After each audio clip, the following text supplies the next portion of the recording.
L'humour, je trouve, adoucit un peu tout et rend les choses moins violentes et moins frontales. Et du coup, je pense qu'on peut se permettre d'un peu plus jouer, un petit peu plus rentrer dans les sujets qui fâchent avec douceur et humour. Et ça peut un peu plus marquer, en tout cas planter des graines et créer des discussions et des débats qui peuvent être très intéressants, quoi.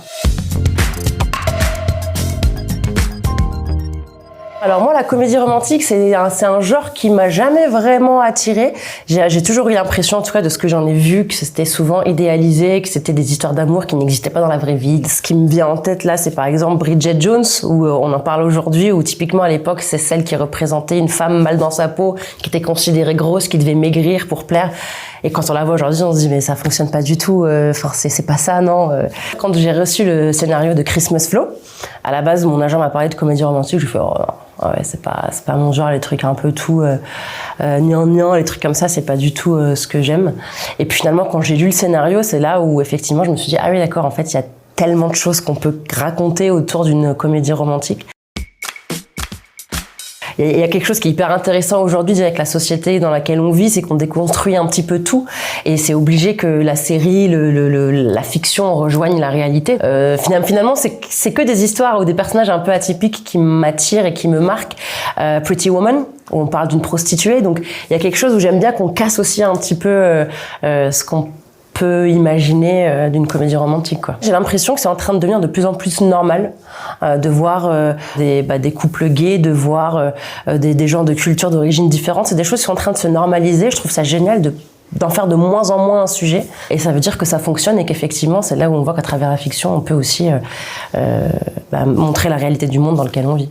J'ai l'impression que la tranche d'âge qui est sur les séries et sur les plateformes, ils sont quand même relativement jeunes.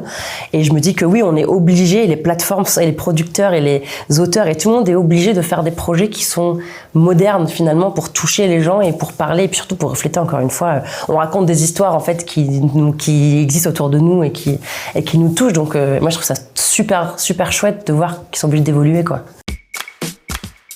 Pour moi, romantisme rime aussi avec sincérité, avec des choses de l'ordre de l'émotion, du sentiment sincère, pur. Ça peut être histoire d'amour, ça peut être des histoires de famille aussi, de l'amour fraternel. On peut parler d'amour mère-enfant. Enfin, et la comédie, je pense et je trouve, permet aussi d'aborder des sujets qui sont peut-être compliqués ou qui sont délicats de façon.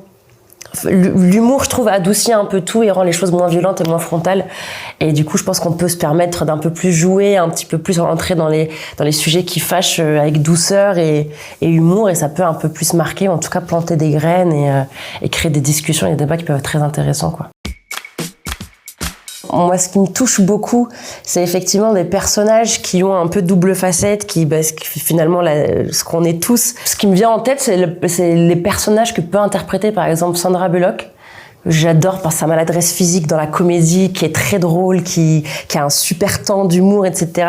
Qui a toujours des personnages très badass et en fait qui a plein de fragilité à chaque fois, qui a plein de petits trucs où elle est tellement attachante et touchante à cause de ça. Et je pense que c'est un petit peu l'équilibre entre tout ça, avec bien sûr une bande de potes, c'est obligé, une bande de potes garçons et filles, mais la sororité, j'y tiens vraiment beaucoup.